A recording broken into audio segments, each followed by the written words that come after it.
You mentioned several times through the course of the book that the real trick of a musical career is surviving the struggle of the early days and then surviving success. What's so difficult about success? Well, all kinds of trouble starts with success. Well, the first problem with success is repetition. So whatever it was that made you successful, you're required to repeat it. That will make people money. So, you're paid a lot to be very repetitive. And you may want to do that, but be careful if you do that, because you may want to give up the will to live as well. It can be mind-numbingly boring. I remember doing a session with some guy who just done 125 cities with keyboards with Dire Straits. Mm-hmm. Now, keyboards in Dire Straits is not a great gig. It's not a keyboard band. You know what I mean? Really not, yes. It's not about keyboards, and it's going to be easy, and the fingers are going to move very slowly. And they're going to move in exactly the same place every night for 125 cities. And at the end of it, you're physically dead from the brain down, or brain up. Maybe you're dead everywhere. It's mind-numbingly repetitive. And so all those guys that are prancing around up there on a stage looking cool, that's an act. For sure. And if you're into acting, that's okay. But if you're a musician who doesn't really want to act, then you might want to think about something else. So, and if you leave a group that's successful, that can cause all kinds of problems. There's a variety of problems with success. But one of them won't be money, which is great. So, okay, you've got some money, and that's terrific. That can help no end. Right. It can fuel a lot of your other ambitions. Huh? Indeed it can. But you need to go carefully and don't waste it all. Right. And musicians, do you agree that mostly musicians are not great money managers? I would think that's fair to say, any more than, bankers are great musicians. Right. You talked a little bit about television and how it can, what a cheap medium it is, and how the kind of music that you like and you perform doesn't generally come across well in television. That made me think back to the symphonic music of Yes and the performance of Roundabout that was on Regis and Kathie Lee. Yeah, that was kind of a low spot, wasn't it? It was. How does something come off that badly? How does it wind up coming off that badly? Usually by somebody not saying no. Mm-hmm. Yeah, because it does seem like the wrong venue entirely. Well, it's the wrong venue. I don't think I think we had a bass player. It was me and Steve Howe and a bass player that we'd met, that morning, kind of in the green room. And no said, keyboard. What key is it in? And we said, well, it's in this key. And can you play it? What we're going to do here is this. And in other words, it was not a wise move. And for me, I just took my eye off the ball. I should have said to Steve Howe, Steve, forget it. But it's very easy. Somebody says, there's 12 million people listening. Could be nice. Mm-hmm. And of course it's not. It's always crap.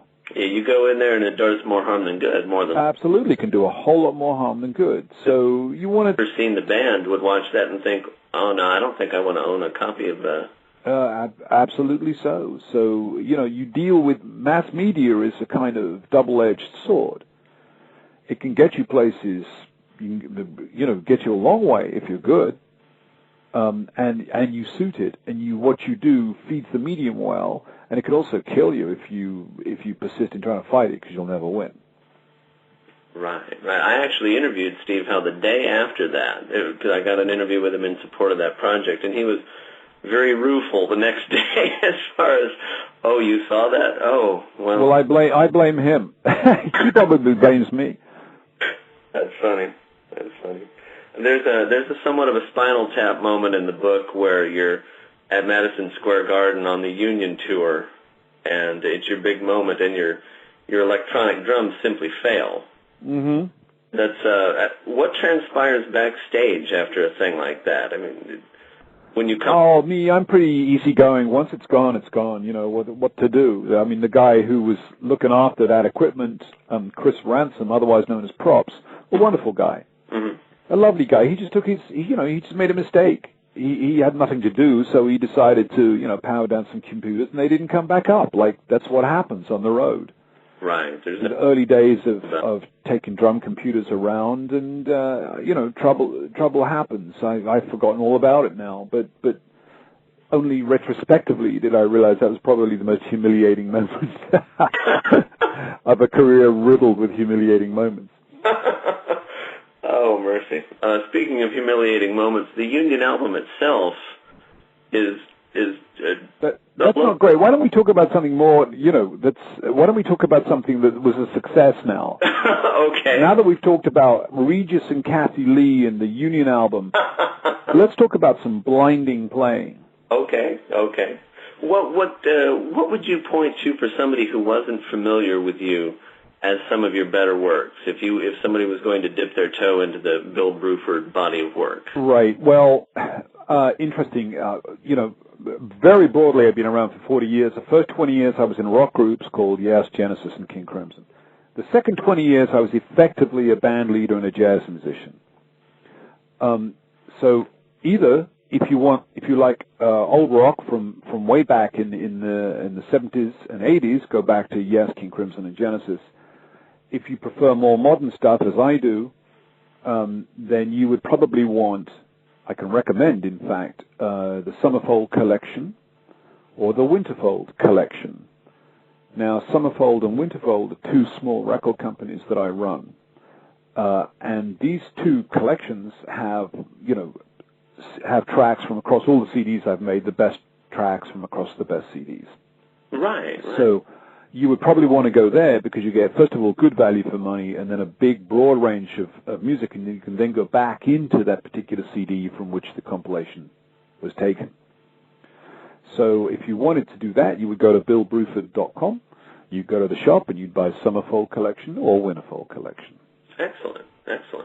Now, you obviously have two different fan bases because of that are somewhat fractured. I mean, there's... Well, yeah. But you see, the overarching thing here is drumming. Mm-hmm. That you may in your world you may think of progressive rock and rock music and jazz, whereas I really think of drumming, and I care less about rock and jazz than you do. I certainly care very little about classic jazz, classic rock. What I care about is drumming, and how can I use my drum kit effectively.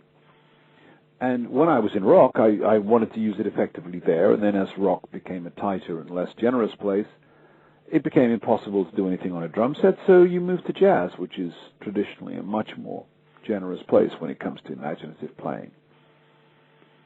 You were talking about how rock has become so rigid particularly in the percussive part of it, because it is to click tracks and so much of it is triggered. Yeah. That hasn't gone over to jazz so much. Hasn't gone over to jazz at all. Yeah.